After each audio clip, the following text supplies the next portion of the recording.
En el capítulo 15 del Evangelio de Juan, Jesús tiene una discusión por varios asuntos, pero uno de los puntos centrales que discute en este discurso es el odio. Eso puede parecernos extraño porque estamos acostumbrados a pensar en la centralidad del amor en la enseñanza de Jesús y en especial en el Evangelio de Juan.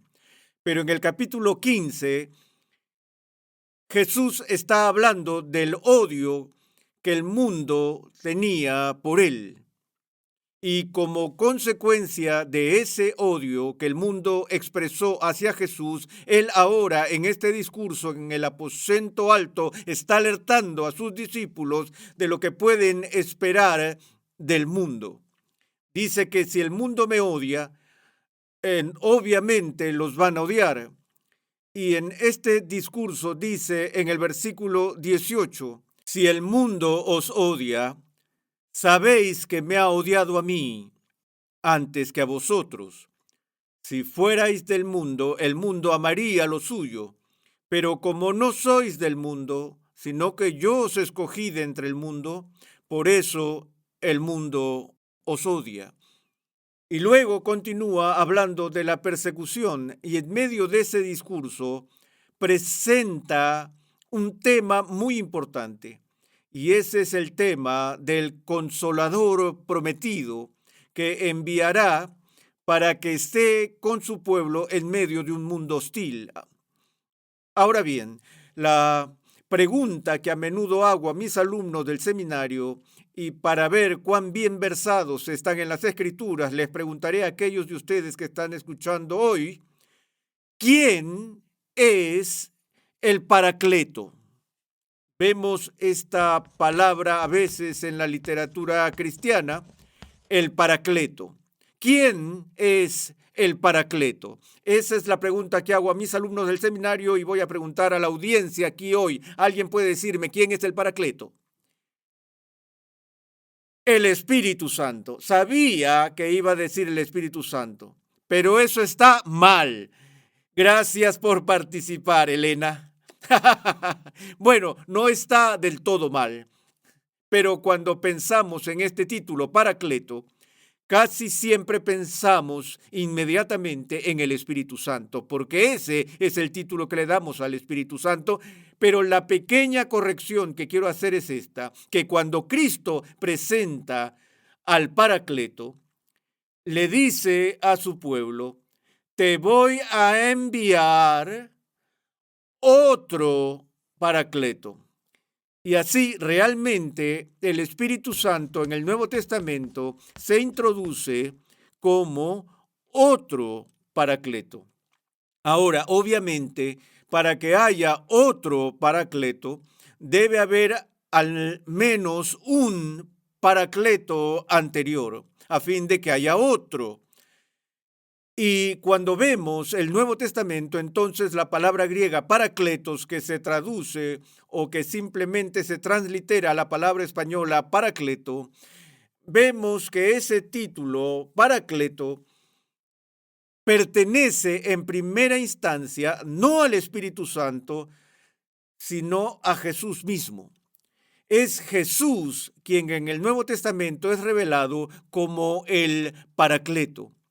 Y entonces el Espíritu Santo es el segundo Paracleto u otro Paracleto junto a Jesús. Ahora, estoy dando este pequeño estudio de palabras no solo por diversión, sino porque hay un gran significado para esto, en especial en la comprensión del significado de esto. No solo como está relacionado con Jesús, sino también en lo que se refiere a la persona y la obra del Espíritu Santo. Permítanme antes de seguir regresar al capítulo 16 o capítulo 15 de Juan. En el versículo 25, Jesús dice, pero han hecho esto para que se cumpla la palabra que está escrita en su ley, me odiaron sin causa. Cuando venga el Consolador, esa es la traducción que estoy leyendo, otras traducciones leen cuando venga el abogado y otra traducción lee cuando venga el defensor. a quien yo enviaré del Padre, es decir, el Espíritu de verdad que procede del Padre, él dará testimonio de mí, y vosotros daréis testimonio también porque habéis estado conmigo desde el principio. Estas cosas os he dicho para que no tengáis tropiezo. Os expulsarán de las sinagogas, pero viene la hora cuando cualquiera que os mate pensará que así rinde un servicio a Dios. Y harán estas cosas porque no han conocido ni al Padre ni a mí. Pero os he dicho estas cosas para que cuando llegue la hora os acordéis de que yo ya os había hablado de ellas. Ahora, una vez más vemos que el escenario de la discusión de Jesús sobre el envío del Consolador, el envío del Espíritu Santo, está en el contexto del odio y la persecución anticipada. Ahora, históricamente en la Iglesia, esta idea del Paracleto, en términos del ministerio del Espíritu Santo, se ha asociado con ánimo, porque también usamos el título Consolador con respecto al Espíritu Santo. Y aquí hay un aspecto en el que olvidamos algo significativo en cuanto al ministerio de Dios, el Espíritu Santo. Recuerdo por un momento al filósofo Friedrich Nietzsche, que en el siglo XIX, como saben, declaró la muerte de Dios. Pero Nietzsche fue bastante crítico con el impacto del cristianismo en la civilización occidental. Dijo que Dios está muerto, murió de pena. Y lo que Nietzsche aborrecía fue la ética que consideraba una ética de debilidad, que había sido propagada por la Iglesia cristiana en Europa occidental, enfatizando la humildad, la paciencia y la bondad, cuando dice: la humanidad verdadera y auténtica se encuentra en el superhombre que expresa el deseo de poder. Y una persona auténtica es aquella, Nietzsche dijo, quien en el análisis final es un conquistador. Él no se hunde en esta ética de debilidad y mansedumbre, pero más bien abogó por una ética de fuerza, machismo y todo este tipo de cosas. Y de nuevo con el ideal que se encuentra en la imagen del conquistador. Hay razones por las que Adolfo Hitler repartió copias de los libros de Nietzsche a sus partidarios como regalo de Navidad, antes de su ascenso al poder en Alemania. Ahora, lo fascinante para mí es que cuando Jesús se refiere al Espíritu Santo como otro Paracleto, otro Consolador, ese concepto ha sido poco comprendido en nuestra cultura. Cuando pensamos en alguien que trae consuelo, pensamos en alguien que nos ministra en medio de nuestro dolor, alguien que secará las lágrimas de nuestros ojos y nos dará consuelo cuando estemos turbados o abatidos. Ahora, cuando Jesús llama al Espíritu Santo otro consolador o paracleto, eso no es de lo que está hablando. Ahora, para que no se me malinterprete, permítanme rápidamente agregar que el Nuevo Testamento enseña que Dios es aquel que trae consuelo a su pueblo. De hecho, el nacimiento de Cristo fue anunciado como la aparición del consuelo de Israel. Por lo tanto, no quiero sugerir que Dios no está allí o que el Espíritu Santo mismo no viene y nos ministra en medio de nuestro dolor y en medio de la aflicción. Hace todas estas cosas. Él es quien nos da la paz que sobrepasa todo entendimiento. Pero esa no es la referencia que Jesús está haciendo aquí. El término paracletos, la palabra griega, proviene de la cultura griega. Y en primera instancia podemos examinar el griego, simplemente lo haré con la versión en español. El prefijo para significa junto a. Pensamos en ministerios para eclesiásticos, en paralegales, para médicos, lo que sea. Alguien o algo que es para es lo que está junto a otra cosa. Una de las palabras más famosas que encontramos en la Biblia es la palabra parábola, que proviene del prefijo para y de la raíz boleo, que significa lanzar. Y por lo tanto, una parábola es algo que se lanza junto a otra cosa. Cuando Jesús quiere ilustrar un punto que está indicando, lanzará junto a él esta pequeña historia que lo ilustra. Ahora, aquí tenemos la palabra paracletos, que viene del verbo kaleo, que significa llamar. Así que literalmente la palabra viene del concepto de alguien que es llamado a venir junto a otra persona.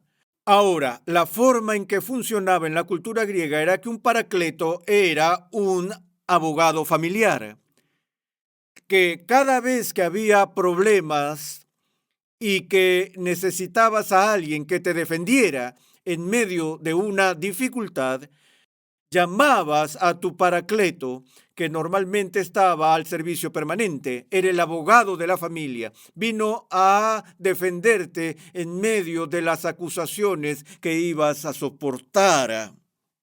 Y esa es la idea en el antiguo mundo griego. El paracleto es el defensor, el fortalecedor, que está allí para ayudarle en el momento de los problemas.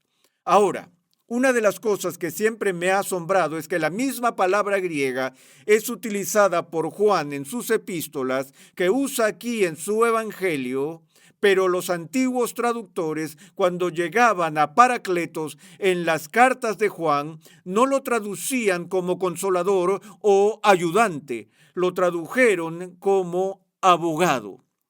Si alguno peca, recuerden que abogado tenemos para con el Padre a Jesucristo el justo. Bueno, en griego tenemos un paracletos, tenemos un paracleto. Y ahí es donde digo que Cristo es el paracleto original, pero no pensamos en él en ese sentido, pero sí entendemos, debido a las traducciones más antiguas, que Jesús se llama nuestro abogado. Ahora, ¿qué es un abogado? Un abogado en el idioma español originalmente tenía una referencia específica a un defensor. Un abogado era alguien que abogaría por el caso de alguien en representación. Y esa es la imagen que encontramos en el Nuevo Testamento con respecto a Jesús. Como he dicho antes, una de las cosas que me sorprende y emociona mi alma es que Jesús habla de nuestra posición en el trono del juicio de Dios al final de nuestra vida, donde Cristo mismo será el juez de los vivos y muertos, y Dios ha nombrado a Cristo para ser el juez de la tierra, y sin embargo también funge como nuestro abogado. No hay nada mejor que eso. Cuando vayamos a juicio ante Dios Todopoderoso, Cristo estará sentado como juez en el banquillo, como el juez. Entraremos en la sala del tribunal y descubriremos que nuestro abogado defensor es el juez que preside. Y eso es realmente genial cuando tienes eso a tu favor. Pero en todo caso, Jesucristo es nuestro abogado o nuestro paracleto que nos defenderá ante el Padre. Pero no solo necesitamos una defensa ante el Padre. Necesitamos una defensa ante un mundo hostil.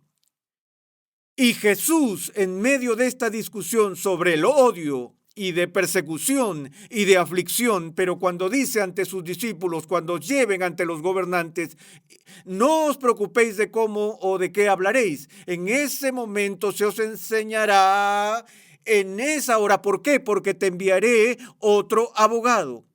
Te enviaré tu paracleto, tu abogado de la familia que está allí al servicio permanente. Te enviaré al Espíritu Santo. Bueno, obviamente se puede ver la diferencia entre una obra en la que el Espíritu Santo está a nuestro lado para animarnos, para defendernos y para fortalecernos en el fragor de la batalla. La diferencia entre esa imagen y la imagen del Espíritu Santo que viene a nosotros después de la batalla, cuando estamos allí quebrantados y destrozados y estamos todos golpeados y Él viene y nos consuela, es una imagen completamente diferente. La imagen del Consolador no es la imagen de alguien que viene a sacar nuestras lágrimas después de la batalla, sino que viene a darnos fuerza y coraje para la batalla. Ahora, ¿por qué entonces se le llama el Consolador? Bueno, de nuevo, este es uno de estos pequeños fallos del desarrollo del lenguaje. El lenguaje experimenta pequeños cambios en el progreso y la evolución a medida que pasa el tiempo. Tomamos esa palabra de consolar o consolador y nos remontamos a la era isabelina y vemos que en ese momento de la historia inglesa la palabra consolador estaba mucho más estrechamente relacionada con sus raíces latinas de la que hoy en día es el uso actual. La palabra consolar o alentar viene de dos palabras latinas.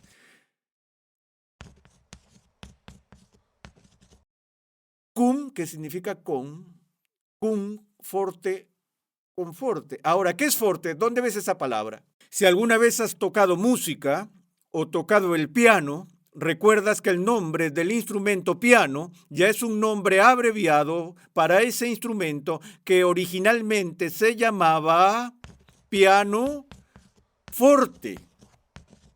¿Por qué? Porque en la tecnología de la construcción de instrumentos musicales, lo que hizo que el piano difiera del clavicordio, era que tenía una dinámica en el instrumento por el que se podía ajustar el volumen que el instrumento tocaba. Cuando tocan la tecla suavemente, es suave. La tocan duro, demostrablemente, entonces se pone fuerte, ¿de acuerdo? Entonces, si leen música, verán las instrucciones para tocar una pieza instrumental. Es posible que vean una pequeña P por la parte o en la barra de la música y eso indica que es para ser tocado suave. Ustedes pueden ver doble P, lo que significa muy suave, o pueden ver una F, que significa que lo tocan fuerte o más fuerte, y tienen una doble F y estarán dándole duro a las teclas en ese momento. Entonces, el piano forte significa suave y alto o suave y fuerte, y puedo decirles cuál es tu fuerte, lo que significa cuál es tu fortaleza, cuál es tu punto fuerte. Ahora, eso es lo que en el significado original de este término, la palabra consuelo significa literalmente con fuerza, no consuelo. Entonces, el punto es que la razón por la que el texto antiguo llamado el Paracleto, el Consolador, fue Jesús cuando dijo, cuando se enfrenten a toda la adversidad de esta hostilidad y odio de este mundo, no se desanimen porque voy a enviar uno para estar en tu presencia y vendrá a ti con fuerza. Y esa es la obra principal del Espíritu Santo aquí. Venir a fortalecer al pueblo de Dios para ser valiente en medio de la tribulación temerosa. Creo, por ejemplo, en la declaración de Pablo que en Cristo somos más que vencedores. El Hupernikon es el griego allí. Eso es súper. De hecho, en latín, super vincemus. Somos súper vencedores. Pienso en Nietzsche cuando leo eso y dije, Nietzsche, ¿quieres vencedores? Bien, te daremos vencedores. Los vencedores que son preparados por Dios, el Espíritu Santo, que fortalece a su pueblo. Y una de las formas clave en que nos fortalece para la confrontación con el mundo es con la verdad. Como vemos en este mismo discurso, Jesús dice: os enviaré al Consolador, el Paracleto, que es el Espíritu de verdad que procede del Padre. Y más tarde dice en el versículo 12 del capítulo 16, aún tengo muchas cosas que deciros, pero no las podéis soportar. Pero cuando Él, el Espíritu de verdad, venga, os guiará a toda verdad, porque no hablará por su propia cuenta, sino que hablará todo lo que oiga y os hará saber todo lo que habrá de venir. Él me glorificará, porque tomará de lo mío y os lo hará saber. Todo lo que tiene el Padre es mío. Por eso dije que Él toma de lo mío y os lo hará saber. Entonces, de nuevo, vemos que el ministerio del Espíritu Santo es aplicar la obra de Cristo a su pueblo. Y lo hace santificándonos, revelando la verdad de Dios a nosotros y viniendo a nosotros con fuerza. Creo que este discurso es un discurso extremadamente importante en el Nuevo Testamento, Juan capítulo 14, 15, 16 y 17, que llamamos el discurso del aposento alto. Esta es la última sesión de enseñanza que Jesús tiene con sus discípulos en la noche en que ha de ser traicionado, en la víspera de su ejecución. Y también es significativo, amados, que en estos 4 capítulos que Juan nos da, obtenemos más información sobre la persona y la obra de Dios, el Espíritu Santo, que en el resto del Nuevo Testamento combinado. Esta es una sección increíblemente importante de la Escritura para instruirnos sobre el carácter del Espíritu Santo y de la misión del Espíritu Santo. Y llega en un momento en que Jesús está preparando a sus discípulos para su inminente partida y los está ministrando en medio de su temor. Sin embargo, un poco de tiempo y me voy, no estaré más con ustedes. Pero no los voy a dejar sin consuelo, es decir, no voy a dejarlos sin fuerza. Habían sido fortalecidos por su presencia, habían sido alentados por su presencia, como se pueden imaginar, pero ahora su líder va a ser apartado de ellos y él dijo: está bien, porque cuando me vaya, les enviaré otro fortalecedor, otro Paracleto, que estará con ustedes para decir la verdad por ustedes, y Él los animará, Él los defenderá y los hará ser fieles a mí en medio de los problemas. Y lo hizo justo en el día de Pentecostés, cuando envió al Espíritu Santo a su iglesia, a su pueblo, para darles poder, para alentarlos. Y cuando llegó la persecución, la iglesia de Cristo floreció en la antigüedad, porque estas eran personas que eran conscientes de la fuerza que Cristo les había dado para enfrentarse a un mundo hostil.